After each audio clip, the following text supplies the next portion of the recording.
Funerals actually take a lot more planning than I expected. With us using island cuisine for the first time, of course we were iffy, but once they came and showed us their service, their food, we tasted their food and everything, we definitely use them again because their service and food is just awesome.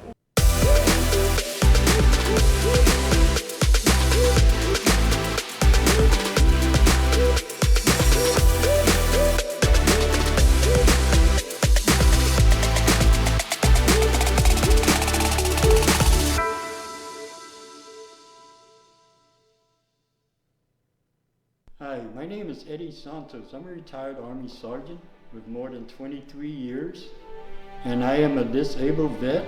I've been all over the place trying to get assistance for my disability.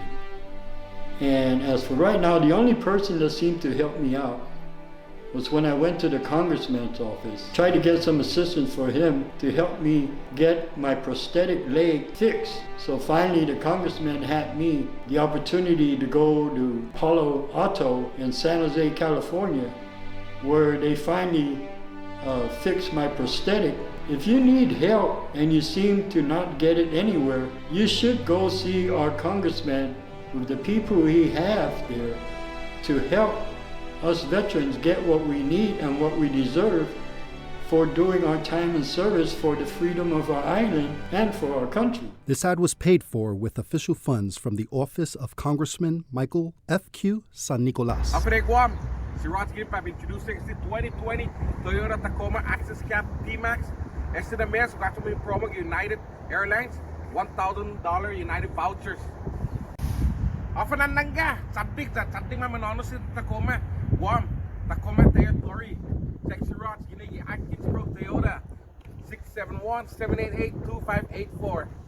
Alumbray, go si Rod's, sinanagan sa 671-788-2584. Offer na nangga, let's go places.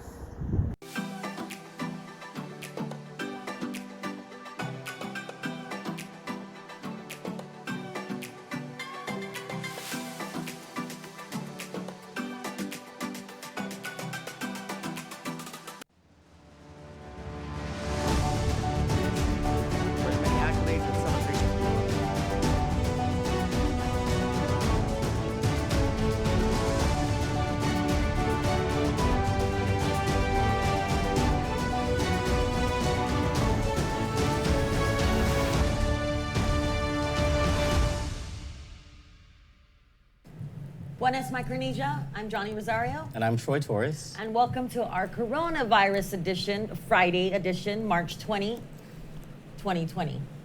Welcome to our studios here in Tumon, Guam. Glad you could join us. It is 11 stories later. Actually, from the time that we ended our show last night, I guess it would be 12 stories later. Probably one of the more exciting ones was the video of the governor marketing to Korea about come to Guam, coronavirus free. And jinxed it all. Remind you that Korea had corona already.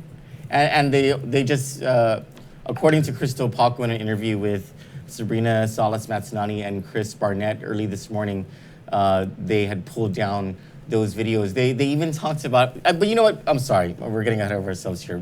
Actually, our very first story today is not about coronavirus, but about an exclusive that we have regarding the ethics complaint against Congressman Mike Nicholas. Now, the investigators for the U.S. House's Ethics Committee have cleared Congressman Michael Nicholas of allegations that he had an affair with a staffer, allegations made by a former campaign manager for Mr. Nicholas, who Mr. Nicholas decided not to carry over from his congressional staff into his, from his senatorial staff into his congressional staff.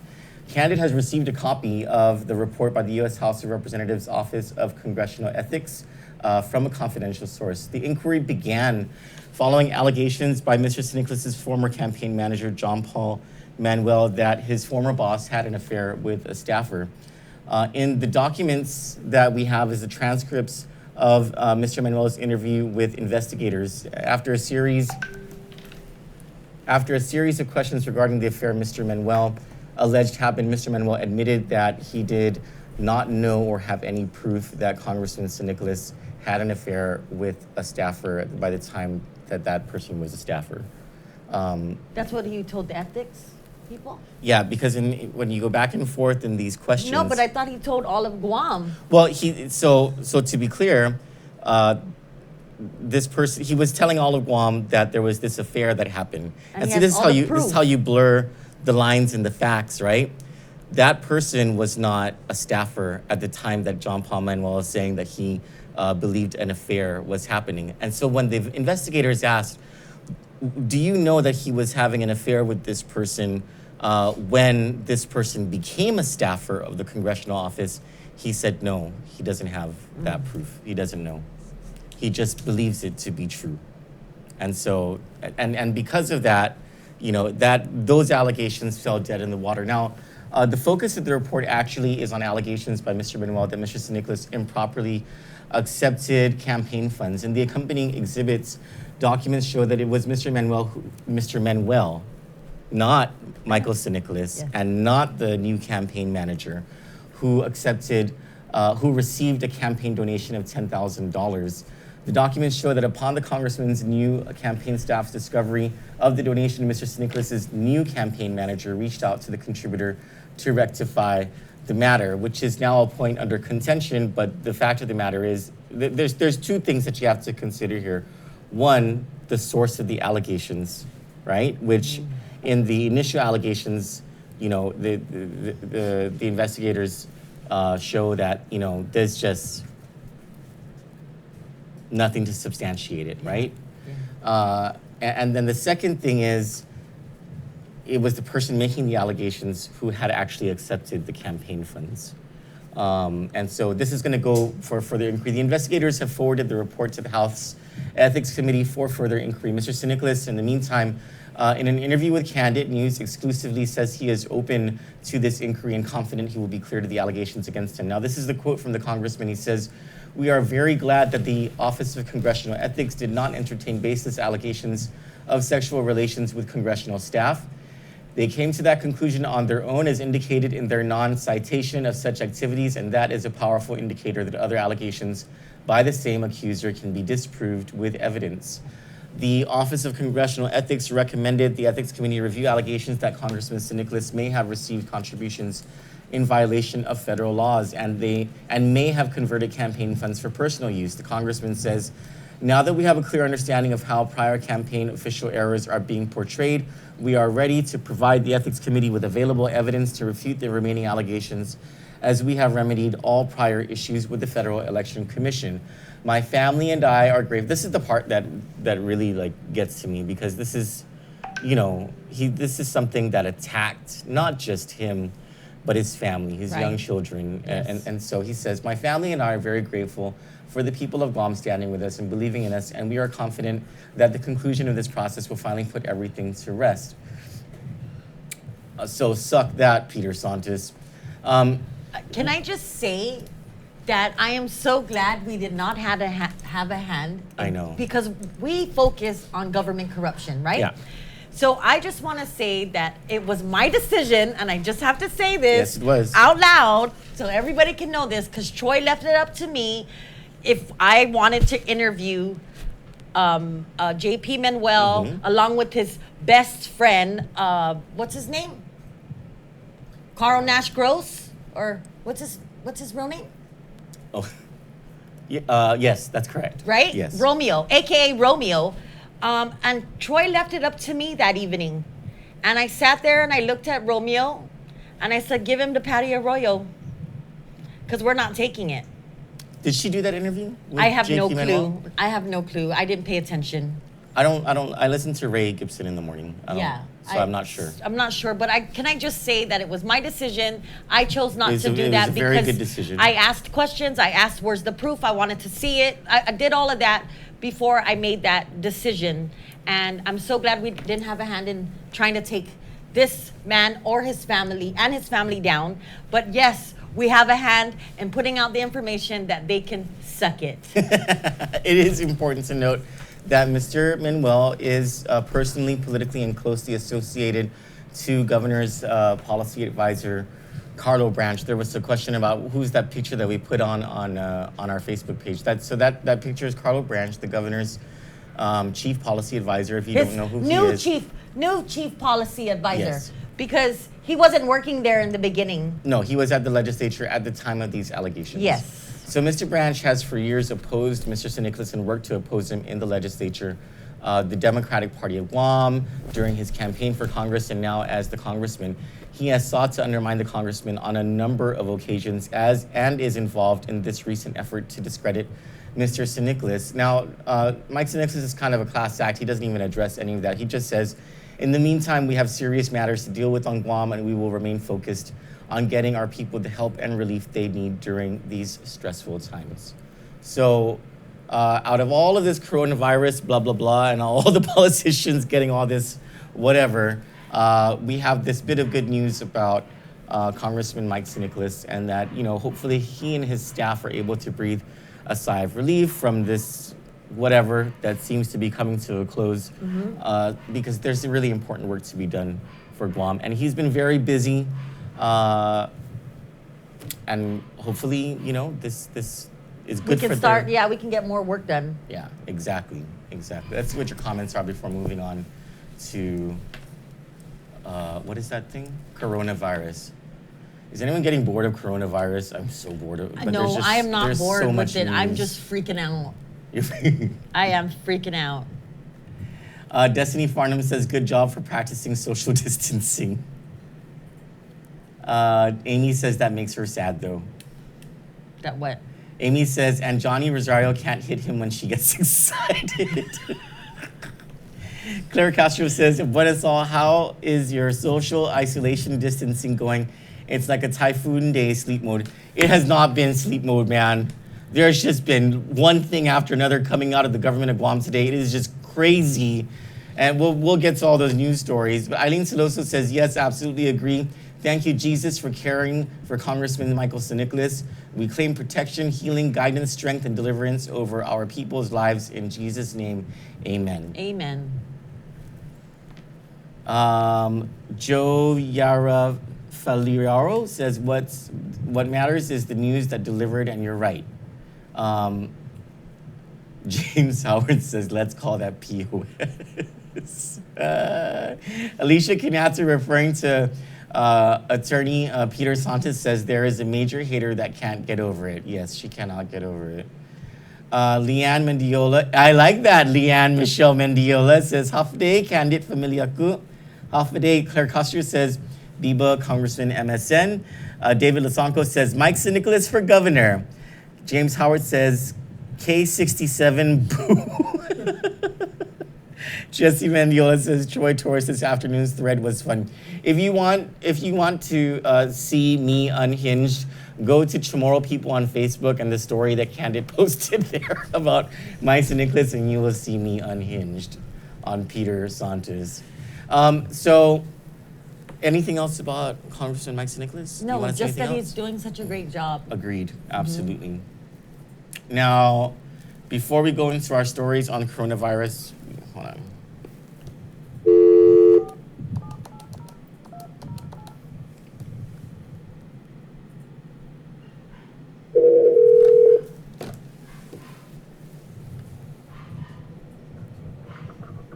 Thank you for calling the Joint Information Center. Hi, Nick, this is Troy Torres and Johnny Rosario. Hey, Troy. Hi, good afternoon, how are you? Hanging in there.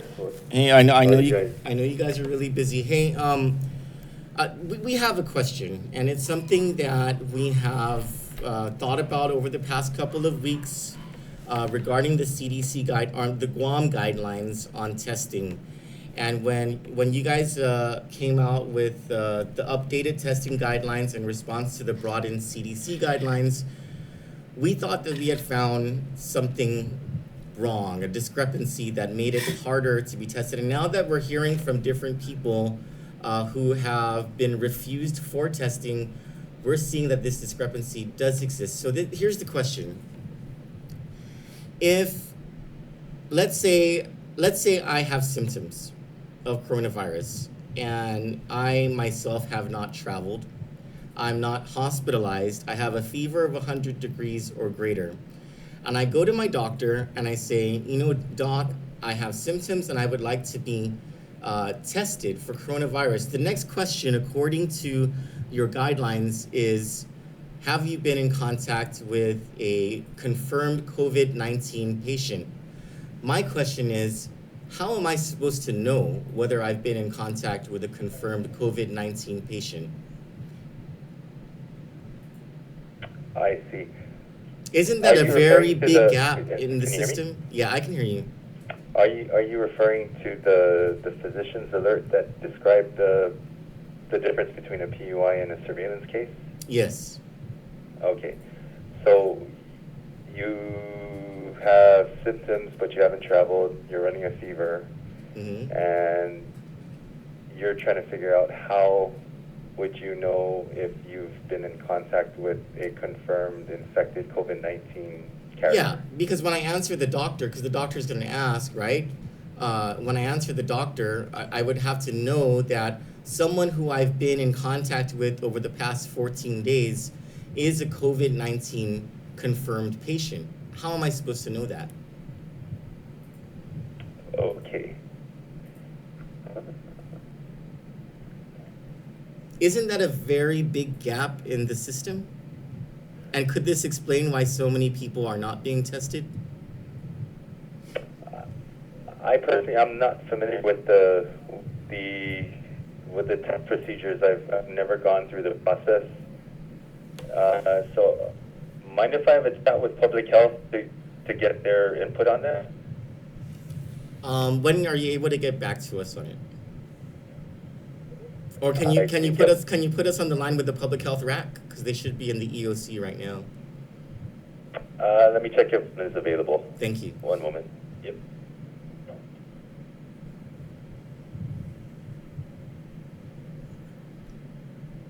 So a RAC is a response activity coordinator in the Emergency Operations Center. That's what EOC stands for. There's one or two people from each agency that's supposed to be inside the EOC, and they are responsible for coordinating everything from, it's coordinating the response from inside the heart of the emergency response out into the field where the action actually is happening, and then filter that information into the Joint Information Center so that the correct information is coming out. So, like, I know for a fact that information. Hey, Troy? Hi, Nick. Sorry. No. The ESF is with somebody on the line right now. Have you tried talking to a public health nurse about the screening and testing procedure? No, because we're told that all information is supposed to be routed through the Joint Information Center. And whenever we do talk to public health, they tell us to call the Joint Information Center. Ah, okay. Let me see if I can get one of the RNs that are usually associated with those screening and testing hotlines to give you a call. Would that be okay?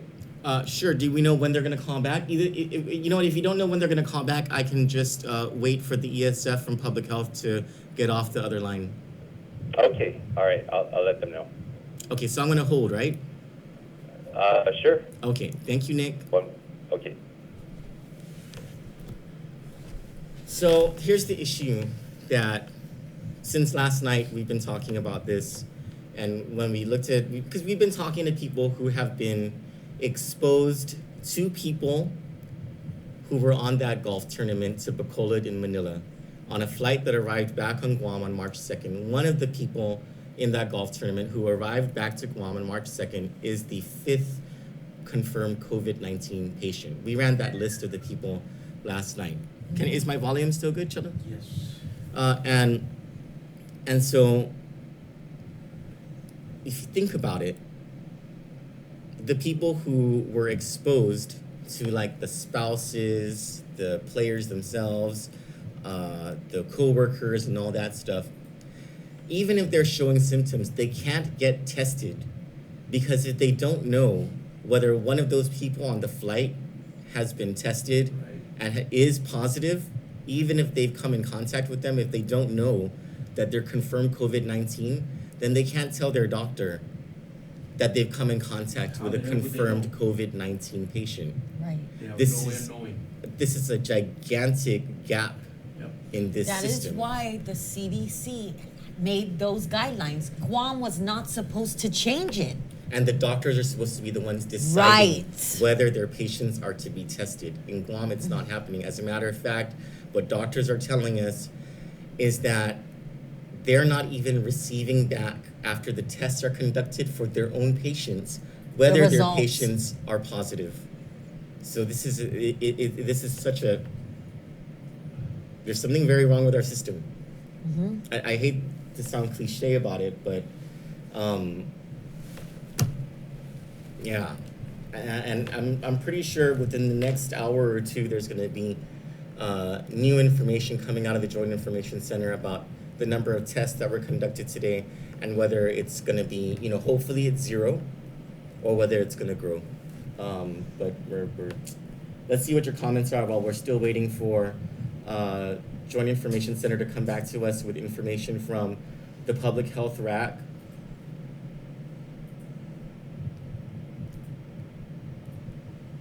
Hey, Troy, you still there? Yes, still here. Okay, one moment. Thank you. I'm gonna connect you with Crystal Paco. Okay, Okay. thanks. Hi, Troy. Hi, Crystal. Hi. So our public health RAC is in a meeting right now, Okay. but I would encourage you, based on the question you had, I would encourage you to speak to one of our public health nurses. These are our nurses, again, they're a little bit older, so they shouldn't be on the field anyway because, again, they're just part of the susceptible group. The numbers are 480-7059, 480-7067. I'm sorry. Can you Those numbers. can you repeat Are those they the ones numbers? that put the rules in 480. 480-7859, Okay. 480-6760, that's 60, Okay. or 6763. Okay. or 480-7883. And so here you can talk to a public health nurse. Again, please limit your calls or your questions to medical realistic inquiries only. It sounded like you were dealing with someone. Well, this is not a medical question. This is a policy question. Okay, what is the question? Maybe I missed it. This is a policy question on the testing guidelines. If let's say I have symptoms of COVID-19 and I have a fever of 101 degrees, let's say, but I have not traveled and I'm not hospitalized. I go to my doctor. Let's say my doctor is Dr. Akimoto. And I say, Dr. Akimoto, I have symptoms, I have a fever, I have not traveled, can you test me? His next question to me is supposed to be, according to your guidelines, have you been in contact with a confirmed COVID-19 patient? My question to you, Crystal, is how am I supposed to know, of all the people I've come in contact with in the last 14 days, who among them are confirmed COVID-19 patients? Okay, Troy, so this is by the doctors, the advisory council that came up with the physician's alert you're referring to. They created that category. It's called a surveillance case. So it's someone that doesn't quite meet the PUI criteria, but we still warrant a test. Yeah, so the thing is that a whole bunch of people who fall under this category are being denied testing. Did they give a reason why? Or was given a reason why? Public health said so. They're not giving the doctors a reason. Well, I know that we're building our capacity for testing, and Linda DeNorse recently signed a contract with DLS, so we could send our tests to Hawaii and California, and this would be our surveillance cases that we'd be testing. Wait a minute. I thought you said yesterday that we have adequate testing capacity. You said We do have adequate testing capacity, but as of late yesterday afternoon, I was briefed, and she informed us that she also is building our capacity so that we can test more. To go off island. So To go off island, yes, Johnny. okay, so is the reason that some people might be turned away for testing because our capacity has been limited? Repeat the question. I'm sorry, the phone was ringing. Is the reason that some people have been turned away for testing is the reason that our capacity has been limited up to this point? Sure, that's safe to say. Again, we want to prioritize those with symptoms. Okay. Thank you for being honest about that. Thank you. So, okay. So, when will this capacity be increased so that those people who, I guess, fall in this new surveillance category can get tested? Because there are a bunch of people who are concerned who went to a rugby game, a Republican Party of Guam event over the last weekend, they're a big concern that they've been exposed. And that's why we keep emphasizing the social distancing mandate, and that's why yesterday the governor signed Executive Order 2020-05 for social distancing guidance. Okay, what I'm saying is, how can these people who are already sick get treated for COVID-19 if they're not getting tested to determine that they have COVID-19? So our healthcare providers, we trust their judgment. We consult with our epidemiologists. We have our CDC epidemiologist as well. They're consulted and vetted whether or not we should do the test. So that's the protocol. When you say healthcare providers, are you talking about the individual doctors? Because there are doctors who are saying that the decision has not been made by them, it's being made by public health, and it's been out of their hands. Okay, so what I understand is the doctor will call our epidemiologist to present the symptoms or explain the symptoms, and then it's decided from there whether or not it could have another respiratory disorder. Yeah, or can just stay home and be treated. If my But doctor, how can- wait, if my doctor is saying, okay, you need to get tested, it's my doctor's decision to test me. Why do I need to call public health, who is not there in the clinic with me? That's my right as a patient. If my doctor says you need to be tested, then you test me. I don't want public health doing it. So, Crystal, what you're saying is that the decisions are coming from Dr. Ann Klubutsky, the state epidemiologist. Who couldn't even get the dengue right.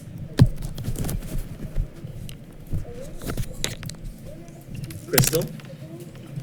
Sorry, there's a lot of people in the room, and all I hear is yelling on the phone. Yeah. Well, maybe if you Well, I'll just get you more answer. answers. I'll follow up on everything. Well, Crystal, you told us you were going to get us answers yesterday to a whole bunch of questions And that we I am asked. it's going to be in the next release once I get everything verified and vetted. Are there any, have new tests been conducted today? Yes, and I'm waiting for his results. So you don't have the And results yet? I'll have some profiles available. Oh, so we'll have patient profiles of the confirmed cases already? I will have some of them. Some of them. At least as many as I can get. And that's information the public deserves to know. I agree. Okay, so onto the issue of the message to travelers in Korea that I understand you guys have taken down. I also understand from your interview with Sabrina and Chris earlier today that you, the governor's office or GVB, had taken down similar videos from our source markets. So are you confirming that it wasn't just the Korean market, but it was also the Japan, Taiwan, Hong Kong, and Philippine markets that those videos were being played in? After my interview this morning, I did follow up with GVB, and they said that it was translated in different languages and posted, yes. Can you but tell it's us? since been removed. Can you tell us what markets those are? I'd have to follow up with Josh, but I definitely know that it was at least Korean and Japanese. That's the ones I'm aware of. At least Korean and Japanese. Okay. And they were all up and running until this morning, I assume? I guess. Once I was aware of it, I made the directive to remove it. Thank you for that. Did the governor not think that it was maybe not a wise idea to be inviting people from coronavirus affected jurisdictions into our island in the months of February and March? Well, back then, Guam was still unaffected by coronavirus. No, but I'm talking about the fact that these places, Japan, Korea, and the Philippines, were affected by coronavirus. We've had screening measures in place. No, they didn't. But well, actually, no, those They didn't. those measures weren't in place until about a week and a half ago. Can we just get a comment from the governor? Sorry. Ask her for a comment. Those measures were not in place. You're talking about the screening at the airport. Those measures were not in place until a week and a half ago. So our pandemic plan has been in effect for quite some time now. No, but And that's what we what published screening are you before. talking about? I'm sorry? What screening are you talking about? That So screening was the happening? protocol, the pandemic plan protocol, the communicable disease protocol. So before deplaning, if someone is sick, Okay. Customs is notified, and they're aware of who is sick, and we vet them there. Crystal, I'm sorry, Troy, I really gotta go. is the governor I really need to go to my contemplating experience so I can get the results. is the governor contemplating an apology to the people of Guam for any decisions she may have made that may have not been good for this COVID-19 response? Not that I'm tracking. Thank you, Troy, Crystal. I really gotta go to my next brief so I can get you some results. Thank you very much. Thank you, Troy. Thanks, Josh. There you have it, folks. That is our government of Guam. I'm pissed. We need to take a break because that was something. We'll be back in 3 minutes. Hi, my name is Eddie Santos. I'm a retired Army Sergeant with more than 23 years, and I am a disabled vet. I've been all over the place trying to get assistance for my disability. And as for right now, the only person that seemed to help me out was when I went to the congressman's office, tried to get some assistance for him to help me get my prosthetic leg fixed. So finally the congressman had me the opportunity to go to Palo Alto in San Jose, California, where they finally fixed my prosthetic. If you need help and you seem to not get it anywhere, you should go see our congressman with the people he has there to help us veterans get what we need and what we deserve for doing our time in service for the freedom of our island and for our country. This ad was paid for with official funds from the office of Congressman Michael F.Q. San Nicolas. Funerals actually take a lot more planning than I expected. With us using island cuisine for the first time, of course we were iffy, but once they came and showed us their service, their food, tasted their food and everything, we definitely use them again because their service and food is just awesome.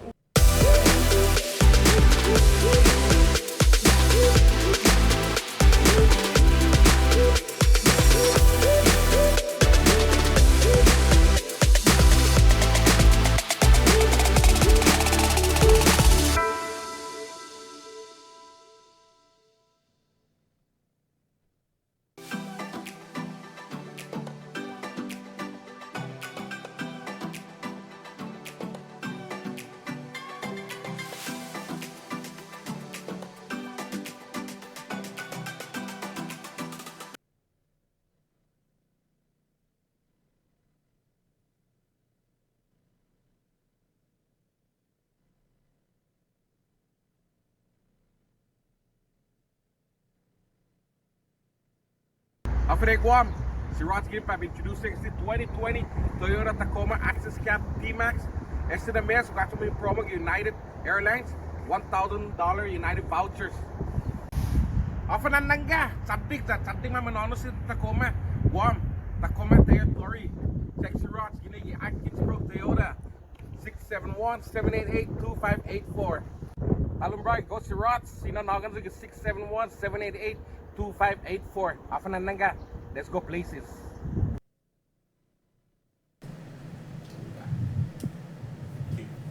So the takeaways from that there were many takeaways from that conversation with Crystal Paco. The first is they finally admit that they've been saying that they have enough tests, they have enough test kits. They did not want to tell us yesterday or KUAM this morning how many test kits there are, but Crystal Paco, I guess under pressure, cracked and said they don't have the testing capacity right now to test the surveillance cases. Now, this is what we've been saying for the past, has it been a couple of weeks now or just a week? Just a week, bro. Just a week. It's been a week. 1 week. So for the past week, a week ago, we came out with a story when we saw the testing guidelines, and we noticed the requirements to be tested were pretty stringent and not in line with the CDC.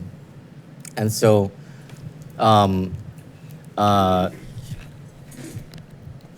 we put out that story about how, this will leave out a lot of people from being tested. And now that many people are calling us, complaining that they have symptoms, they came into contact with someone who they think is one of the COVID-19 cases or whatever, but they're being turned away for testing at the doctor's clinic because they don't know for sure whether they've come into contact with a COVID-19 confirmed case. They can't get tested, yet they're symptomatic. And what Crystal Paco said is, they're going to need to wait for either Dr. Ann Pobutsky, the territorial epidemiologist, to make the determination that they should get tested, which seems like an arbitrary call, right? Or they're going to have to wait until more test kits are available for these people who are now considered under a surveillance category. And mind you, the government is not releasing information of people under investigation, that's PUI, or people under surveillance. We do not know what those numbers are, or if they're even tracking it themselves, because they're not releasing that information. So our question to her on that part was, these people who are sick, how are they supposed to get treated for COVID-19 right now if they don't even know if they have COVID-19 and their doctors don't know? Right. And Their doctors sure want to know. They want to know. And Troy, if my doctor says that I qualify to be tested, and then public health's gonna turn around and tell my doctor no, yeah, that's ridiculous. that does not make any sense. They didn't think this through. Same way they didn't think through dropping those patients off at quarantine. Yvette Costa says, but that is not what we were told. We had ample local testing, but right now we are told testing is sent off island. So what is it? We have testing or not? If the truth is we don't have testing, then quarantine the island. And don't island. be smug, please. We need real answers, Crystal. We have family and ourselves. We are trying really hard to be strong for. Justine Ray Rodriguez Flores says, apologies aren't going to chase the virus away. They screwed the people over big time. Paris Mendiola Blas says, unbelievable. Denise Legaspi says she should stop lying to the people.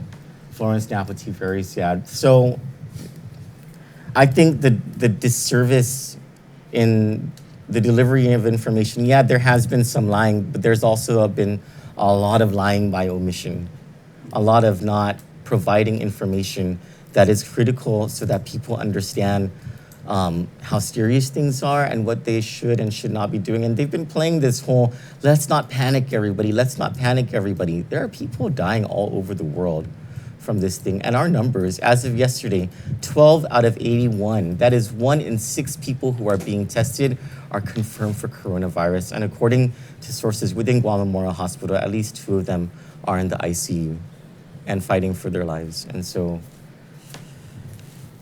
there's a whole lot of news to cover on this coronavirus thing.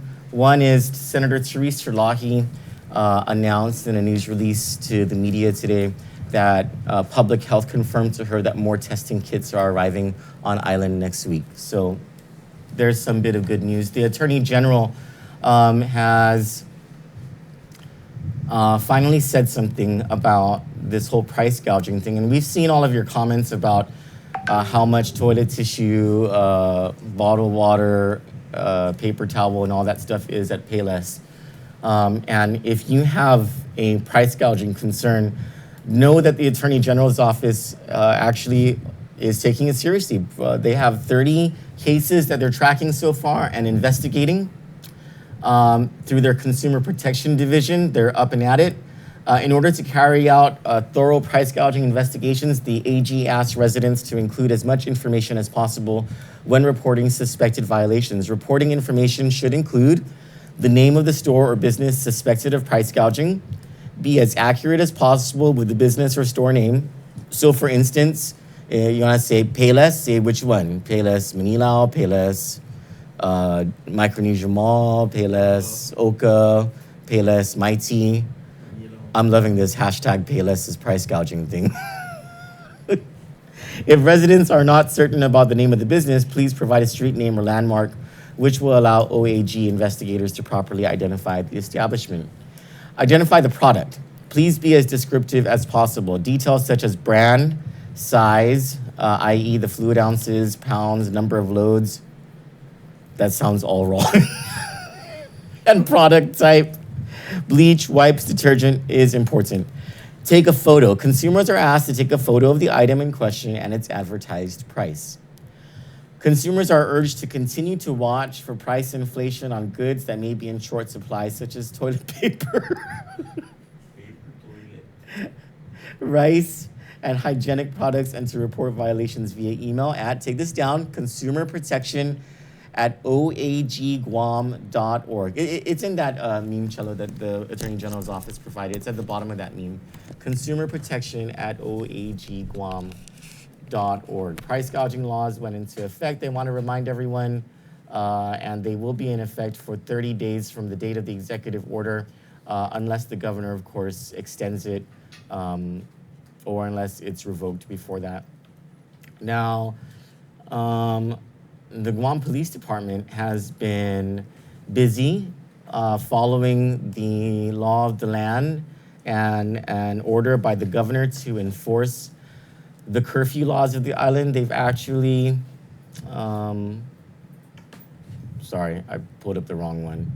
They've actually arrested 10 minors over the last 2 nights, and good. Good. Everyone's saying, hey, that's going to teach people and it's going to go a long way. I know people are asking, should you arrest their parents or whatever, but I don't think that's the law yet, right? That's just a measure by Selena Nelson. And so they're busy on that. And as they're busy on that, they're asking that if you have a crime to report, do not go to their precinct. Call one of the numbers that they provide, because they are closing their precincts physically to the public. Now, they're still going to be in their precincts working, but they do not want, in order to prevent the spread of coronavirus, especially to our frontline men and women, they're asking that if you know of a crime or if you want to report a crime, that you call one of their numbers. You can go ahead and cast to my screen so people can see these numbers.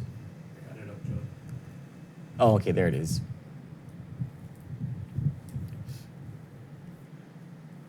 Just keep it up so people can see and take down those numbers.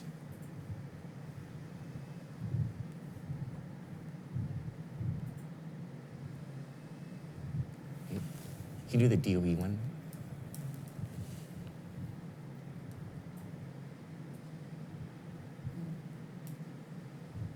Grab and go meal service for all Guam's children starts on Monday. The following is a news release from Superintendent of Education and the Board of Education. The Guam Department of Education will be launching Grab and Go school meal distribution beginning Monday, March 23, 2020. The school meal distribution will remain operational through the remainder of the government-wide school closure due to COVID-19. Who is eligible? All children 18 years and below.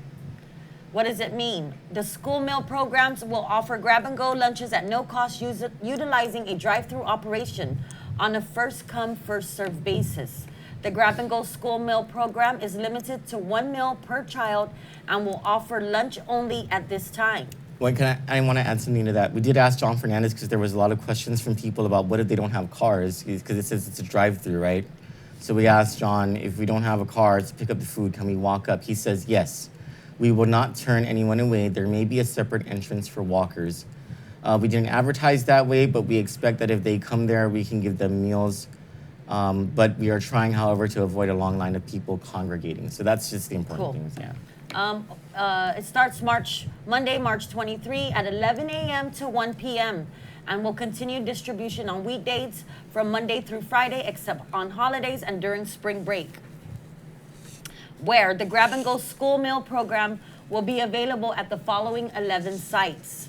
North, Astumbo Elementary School, and that is on the backside of Route 3, FB Leon Guerrero, and Weddingale Elementary.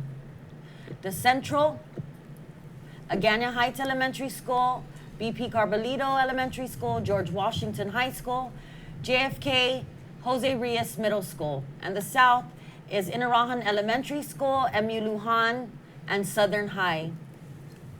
GDOE is working to offer this grab-and-go school meal program throughout the government-wide school closure to ensure students continue to receive nutritious meals on the daily and to help alleviate the stress of students and families. The grab-and-go school meal program is made possible through a waiver received by the United States Department of Agriculture. Participants will be asked to pick up meals through a drive-through system at nearby feeding site. GDOE and Sodexo staff will be on hand to facilitate the grab-and-go school meal distribution. Drivers should remain in their vehicles and follow instructions to facilitate a smooth and safe distribution process.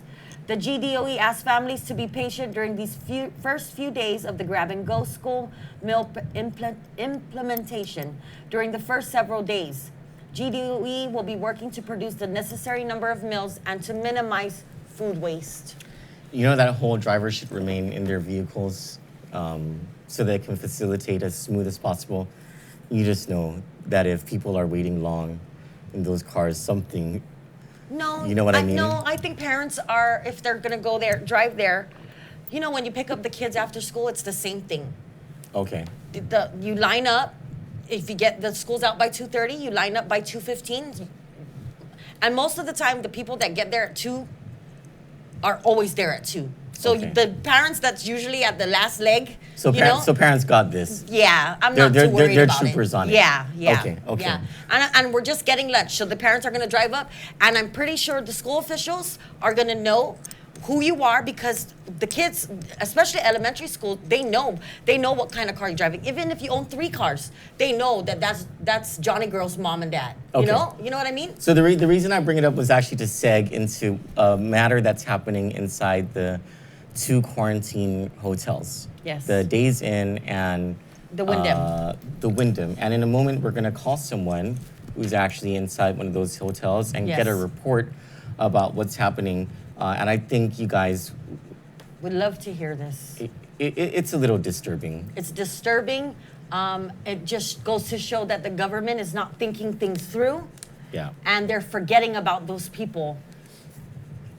They're forgetting about us too. Now, all of this has been precipitated by what people, like Dr. Lachey and Dr. Akimoto, would consider some lax rules that have been in place via the administration regarding entry into Guam. And as we reported since last night, not only were the rules lax, but the governor and the lieutenant governor have been inviting people to come into the island. Let's play this.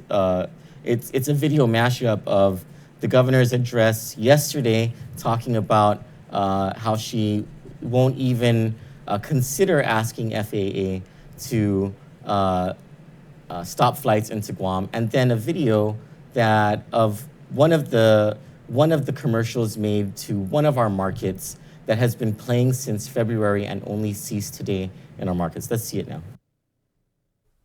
Half a day. For the past few weeks, Guam has been engaged in the global struggle against the COVID-19 virus.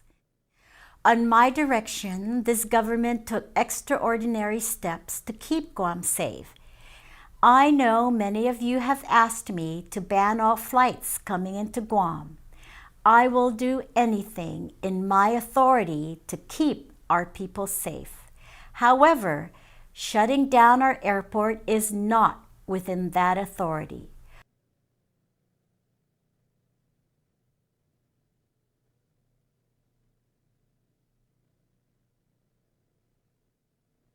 Half a day, I'm Governor Lou Leon Guerrero. And I'm Lieutenant Governor Josh Tenorio.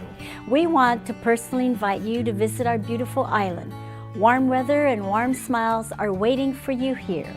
While there is a global concern for the 2019 novel coronavirus, we want to assure you that we have layers of defense, starting with our airlines and our airport to keep everyone healthy and safe.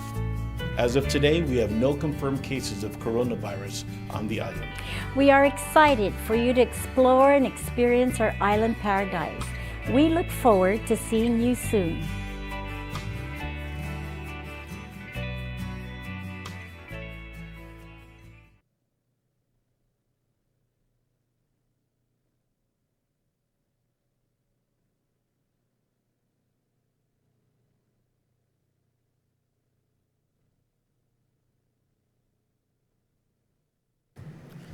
Ismael Velez wrote the funniest thing in the comments. I have to read it. He says, "When are we going to hold Lou Cellini responsible?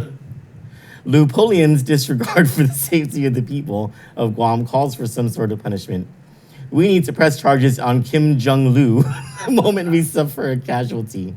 Fidel Leon Guerrero committed treason against the people of Guam for encouraging people from infected countries to come to Guam." Oh, my Lord, we just got something from the Speaker's office. Hold on 1 second.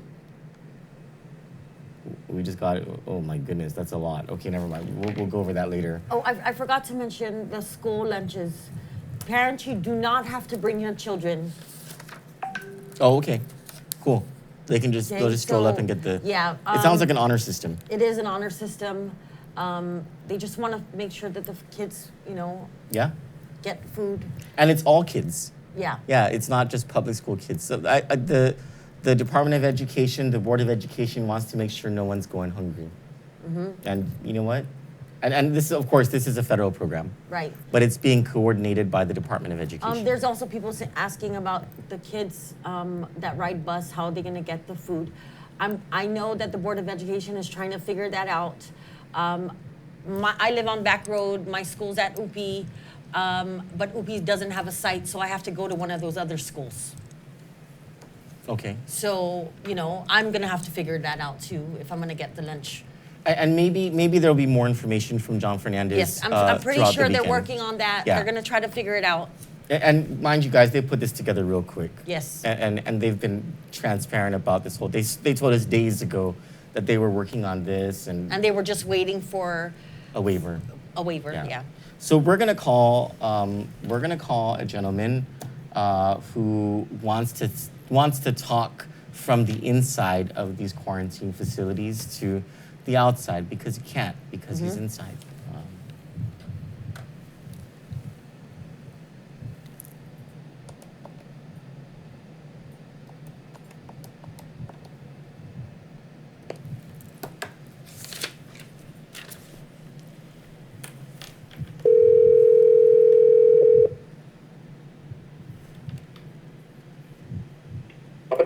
Half a day, Dave. This is Johnny and Troy and the rest of Kandit Land. Half a day, Johnny and Troy. Hi. Eric in the background. Hey, how are you doing, first of all? I'm good. I mean, as well as can be expected, Okay, thank you. Well, can you just, you start this off and you tell us what happened when you got off the plane and where are things at now? Well, while I was traveling, I guess they put out this notification about a possible ban. I thought it'd be a home quarantine, or not a ban, but a quarantine. Upon arrival in Manila, I was there for maybe 3-4 hours tops before I caught my connecting flight. I was just in transit through Manila. And as we landed at the airport, we went through the regular process of clearing immigration, down through baggage claim, where we met with a bunch of government officials, a bunch more law enforcement officials who are directing people on what to do. Basically told us to claim our baggage, fill out this questionnaire, proceed to a table that was manned by, I guess, public health officials, where they took the document that we filled out the questionnaire. They took our passport and then filled out some form, gave it back to us, and told us that we're going to be on a mandatory quarantine. Wow. And they took us into a back room as we waited for everyone to go through that process. All that while, the room started filling up with people. I mean, talk about trying to curb the spread of this virus through social distancing, and then you cram everyone into a room. And then when everyone was there, they took the baggage that they wanted to, whoever wanted to have them transported bus, and then they proceeded out the back into the tarmac into 5 buses and bussed us down to where we're presently at. I'm located at the Days Inn Hotel. Did they say anything to you when they dropped you off at the hotel? No, it's like mass confusion. They really didn't know what they're doing. It was like they just put together this operation like right before or like right when the planes took off. Hey, they're coming in after midnight. That's the deadline. What are we doing? Type of deal. They didn't give you like a maybe some orientation or a list of do's and don'ts or No, I've been asking that since forever, since we landed or since we got here. When I asked that question, one of the people that were here, that was a government official, I said, "Hey, what are the do's and don'ts here?" And she's like, "No smoking." I'm like, "I'm not talking about hotel rules or whatever. I'm talking about this quarantine. What are the do's and don'ts? What are the regulations?" They didn't have answers to that. And to this point, we don't have any government person point of contact on premise that we can request anything that we might need or allay any concerns that we might have or just anything. There's no point of contact person here.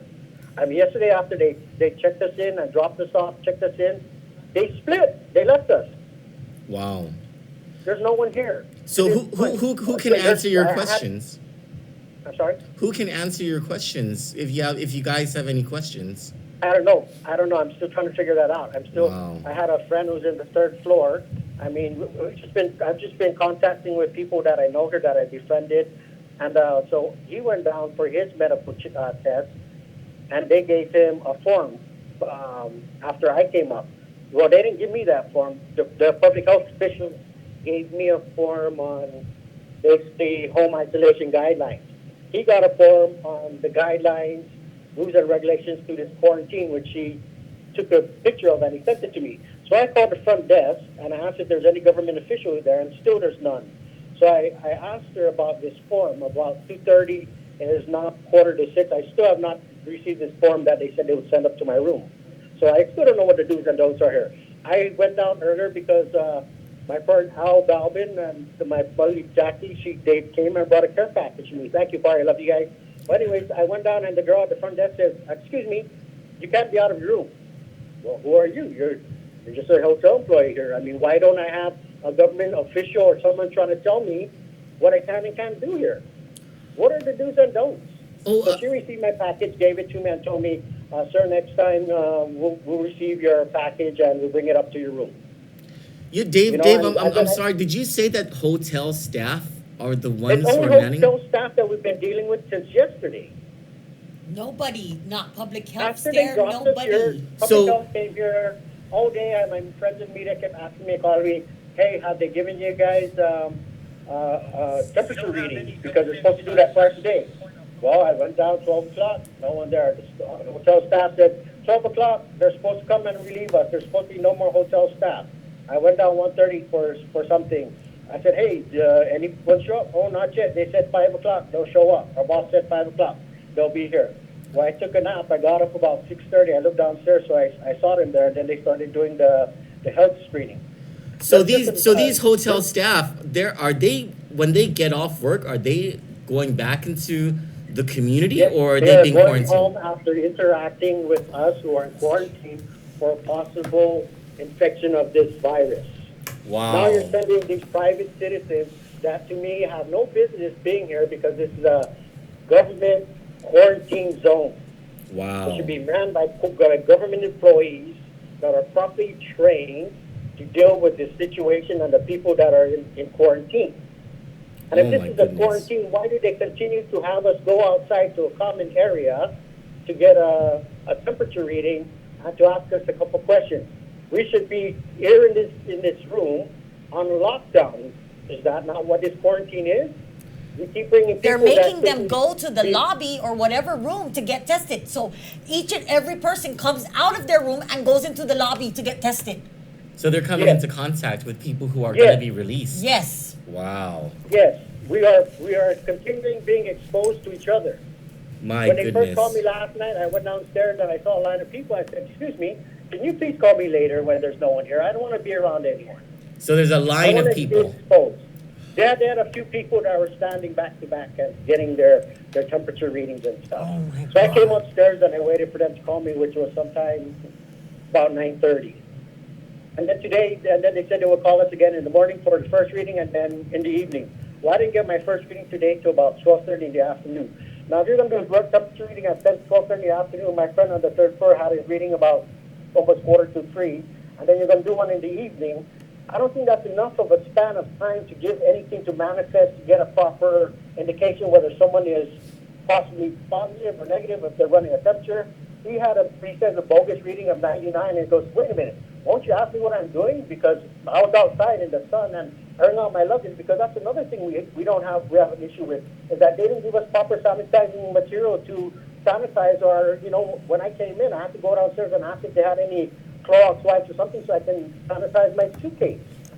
So they do not provide you sanitary or sanitizing products. Nothing. But they're forcing you in these rooms. I'm sorry? But they're forcing you guys in these rooms, and they haven't provided you with sanitation. Wow. Exactly. Before they gave us our rooms, our baggage wasn't even here yet. So they told us to go upstairs. And I went downstairs and I inquired as to when our baggage would arrive. They said, oh, it should be on the way. I was like, yeah, but what am I supposed to do? Right now, I'm in the same toes that I traveled with. I want to get out of this toes because this toes could be possibly contaminated. What do you want me to stand in the middle of my room? I don't want to sit on my bed or on the chair because then I'm contaminating these things. Do these people not know about cross contamination? This whole thing from the get-go, from the airport, was handled wrong. There's a gentleman across the way from me who is a federal fire captain retired, hazmat certified, hazmat trained, and he was grilling these guys last night about these issues. Those baggage that came off the plane should never have gone onto the conveyor belt. That thing should have been placed on the tarmac and decontaminated on the tarmac. We should have walked through a decontamination chamber. If they deemed us as potential hazards by coming to this island, then they should have handled it properly and not bring us into these areas. Those baggage that went on that conveyor belt could possibly contaminate the conveyor belt. And not every flight is going to be quarantined. There's going to be people coming in on other flights that are going to have their baggage go on that same conveyor belt. They're going to pick up that baggage, possibly be contaminated, and go back home and take it home, and take it back into the community. Wow. Nothing is being handled. Like I said, and when they dropped us there, they just left us. They left us. There's no government official, and the hotel staff are the ones that have been coming and delivering us our breakfast and our lunch yesterday and giving us water and whatever issues they had. I mean, why are we dealing with hotel staff? They're not the ones that quarantined us.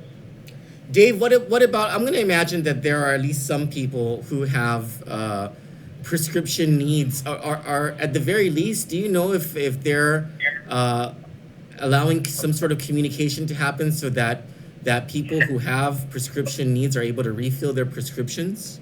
You know, I hope that, you know, when they went downstairs for the temperature readings, they expressed those, those concerns they had with public health officials. I mean, but as far as I'm concerned, you know, I figured, okay, yesterday it was a huge clusterfuck. So maybe today they'll have to go room to room. Excuse me, is there any concerns that you have that we need to know about? Do you have any medical conditions, any food allergies, anything of that sort, so that we can address that? Today, nothing. Has a doctor been there to assess you guys? Has any doctor been there to see you guys? Any doctor? Yeah. Not that I know of. I know that there's been health professionals, I don't know, doctors, nurses, I'm sure that have been taking our temperature. It's a very simple process. Last night they had the temperature thermometer that they put under your tongue. So they took your ID, they logged it in, they asked you what room number you're in, and they asked you a couple questionnaires of whether you're feeling fever, if you have headache, and the like. And that's it. And then this morning I went down there, they had the thermal scanner. They asked me my room number, they took my ID, they logged it in. They didn't even go through the questionnaire that I remember. So how hard is it to just go to every room, knock on the door, and keep us in isolation? Keep us in isolation where we should be, because that's what quarantine is about. Instead of continuing to put us in a common area where if someone was infected and they infected that area, you're going to make a healthy person infected now by bringing them into that common area. So your concern isn't necessarily that you're quarantined. Your concern is that the quarantine is botched or its integrity is botched so much that you're concerned that you're exposed now. Yes, there's no protocol, and if there was, they didn't follow any protocol. I don't know what kind of protocol it is to try and contain any type of virus that's there. Dave, I'm gonna give you a secret phone number, and you can share it with anybody there. You can text it everywhere, WhatsApp it to everybody who's over at your hotel and then the other hotel. It's the number to the Joint Information Center so that you can get some answers. It's 478. Do you have that? I called earlier and I inquired about government representation here, and the front desk girl told me that she'll take my concern and give it to her boss. And I said, and what is your boss going to do? I said, I need this thing expedited pronto. Yeah. You know, I mean, your boss is just working for the hotel. He's not a government official. Why is there not a government official number that you can call? Why do you have to visit your boss, wait for him to come in sometime later on today, this evening, and then what? It's already end of business day. Well, I'm gonna when we're done here, I'm gonna message you the phone number And I think I have the governor's cell phone number too. I'll message that to you.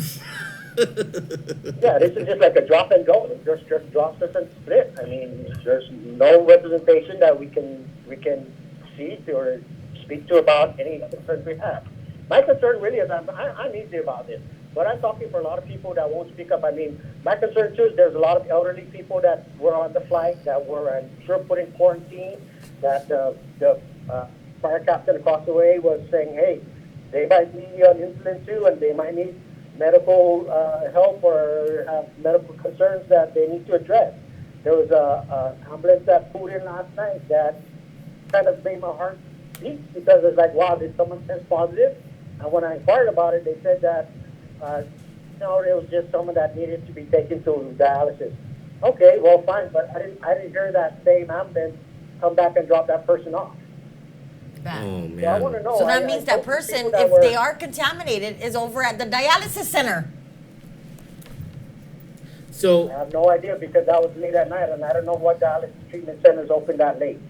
how about, so in the absence of information from the government to you guys, is there a great sense of anxiety and worry among the people there around you?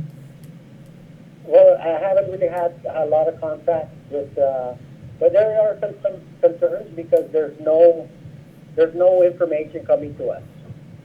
Man, I'm sorry about that situation, Dave. We're sorry. You know, like I said, it's no one's fault. If this is what's got to be done, it's got to be done. But do it right.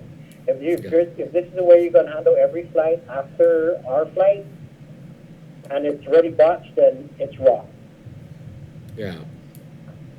Well, you know what? The next time we talk to Joint Information Center, we will be asking them about this. And we will forward you whatever numbers we have. Thank you. Okay, so they just dropped me my dinner on the updated guidelines. Updated guidelines, which I didn't even see the first set of guidelines. Oh, well, at least you have guidelines now. Yeah, I know what I can and can't do here. All right. You know, and it's still, we really need, I'm not the only one that has concerns with sanitizing items because even the fire captain and my friend upstairs, because even if this food that they brought me, I sanitized this wrap that it's wrapped in before I even want to touch it. You know, Yeah. because I don't know where that person was, where he came from, who we spoke to. Yeah. I don't know if he's a Caribbean. I don't know if he got it from someone around here because he's going through all these rules. Because there's a lot of concerns about the way things are handled, and they shouldn't be having hotel staff do it. Concern the fire captain has, that also has, that at some point they're going to have to collect these used items, the towels and stuff. Who's going to collect it? Will they be properly trained, or are they going to get infected, or are they going to take that shit back home? Yeah. So if they're not going to do it properly, instead of containing it, it's going to be part of spreading this back out in the community by putting innocent people's lives at risk by having them be here. Which would make the quarantine, you know, moot or useless. Right. Yeah. Useless. Yeah. I mean, to continue to have us go out and to do a quick testing when they can go door to door and knock and make faster, because 3:30 in the afternoon or something for a first test for my friend upstairs, 3 o'clock is like late in the day. I mean, they said they're going to do it in the morning and in the evening. It's almost evening. Yeah. It is the evening. Yeah, it's 6 o'clock. Oh, man. There's a lot of concerns there, a lot of anxiety. My friend just pointed out that I also saw that on this emergency involuntary detention order that they gave us, it says not to exceed 10 days, but the dates they put on it totals 14 days. Oh, well, that sounds like a big discrepancy. Yeah. Well, we'll try to get an answer on that as well. Can you send us a picture of that? Sure. Okay. You know, I hope they really take the advice from the medical professionals, because they've been telling them from the start. This thing is in its infancy stages, and if they don't get a grasp of it, it's going to take off. Right. Mm-hmm. Yeah. Need to stop withholding information from the public. They got to just trust in the public are a bunch of educated and intelligent thinking people that they'll make the right decision. Because everyone should be walking around thinking and acting like they have this. Right.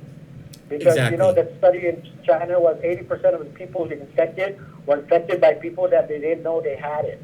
Exactly. They're just expecting that in California, in about 8 weeks' time, 2 point something million people are going to be infected. Mm-hmm. And in New York, in about 8 weeks, they're going to run out of medical equipment and gowns and masks like that. Well, let's hope it doesn't get to that here. Exactly what I'm trying to say. Once we get to that point, it's going to be, I know everyone on this one that calls Guam home, they love this island, they love their family. So please, stay home. How hard is that? 14 days, we're 14 days. I challenge all of you, you don't have to go out, stay home. Yep. Do that for the love of your family. I was just watching this thing on TV on the news that this family in states, they lost 4 members of their family and there's 3 more that are very ill. Yeah, that's New Jersey, right? Yes, this thing can take your whole family. Come on, take it seriously. Stay home. Stop trying to fight the system. Just stay the hell home. Yeah. It's that simple. 14 days, you know whether you're good or you're not. And then it can trace who is not good. Yep. We can't tell if you keep going out and infecting more and more people because you're a carrier and you don't know it. Dave, thank you so much. Thank you so much for your words of wisdom and for giving us a glimpse into what's happening inside there. You take care, and we'll stay in touch with you, okay? Thank you for allowing me the opportunity, and please get these government officials, get on the ball and handle this properly. We'll do. We'll do. Thank you, Dave. Thank you, Dave. Take care, you guys. Okay. You too. Yes, sir. So I guess the first thing is, and I don't know how the logistics work on this, but if there are any of you Good Samaritans who are able to donate sanitizing products to the people in quarantine, they don't have that. They haven't been provided that by the government. We have a lot of questions to ask the Joint Information Center after the show or tomorrow about what's going on inside these quarantine centers. And as Dave Sablon, that's the person you just heard, who is in quarantine at one of the hotels, is saying he doesn't have a problem with being in quarantine. He understands that that's what needs to happen because he returned from a flight where he was just transiting through Manila, but oh well, right? It's what's happening now that he's in quarantine that seems to be defeating the purpose of the quarantine. I think one of the biggest ones is hotel staff being used to man these facilities and then being allowed to go home afterward. The only other thing that we have to discuss is the breaking news that came out of Guam Memorial Hospital today that one of their patients who went into GMH and GMH did not know they were a COVID-19 patient. After some radiological procedure, they determined that that patient has COVID-19, and according to Theo Pangilinan, who is the assistant to Lillian Perez Posadas, the administrator at GMH, the patient did not acquire COVID-19 from GMH, according to GMH. And there was a note that was sent out to Guam Memorial Hospital staff and medical staff, and Dr. Tom Shea was livid about this, and it was because it was dated yesterday, and he received it in his inbox only at 11:30 this morning. It was a memo from the hospital administrator to all employees and medical staff members, informing them. Lillian Perez Posada says, it's my role and obligation to inform you of this incident about the patient who was not in isolation during a time that they were not aware that this patient had COVID-19. Then the patient was determined to have COVID-19, and that's when they placed the patient in isolation. But during that time the patient was not in isolation, hospital staff was exposed to the patient. And so all of the hospital staff who has been at the hospital is being routed through the infection control nurse and to the medical staff something nurse for whatever standard procedures need to happen. And Lillian is asking hospital employees who are not feeling well, or not, she's not asking them, she's telling them, if you're a hospital employee not feeling well, don't come to work. And do you have anything else? Just people who are going to public health and other health facilities because they're experiencing symptoms and are asking the nurses and the doctors there, please remember they are human too. They are following the orders that were given from the government of Guam, and it is not their fault. If the healthcare family could test everybody, they would test everybody for the sake of everybody. Yeah. So please, let's remember they are human, they are our friends, they are the people that wake up every day and this is their job normally. They just they're not just put there today. They went to school and they do this. They take care of us, and that is their life. And they're just following orders And from they the are government. just following orders from the governor herself and the epidemiologist at Public Health. And they've put themselves, they put their at lives. risk, knowing that these protocols aren't going to keep them safe. And that's why many of them have reached out to us to say something about this. Because it is their lives and their families' lives who are So affected. Guam, we all have to do our part. We got to stay home. If you don't have to be out, don't go out. This is a very serious illness. And we don't need, everyone keeps saying, who died, who's it? Everybody's dying all over the world. So we all need to do our part. Stay home, social distancing. If you do not have to be at your job, go home, stay home. For Kandit News, I'm Troy Torres. And I'm Johnny Rosario. Good Good night. night.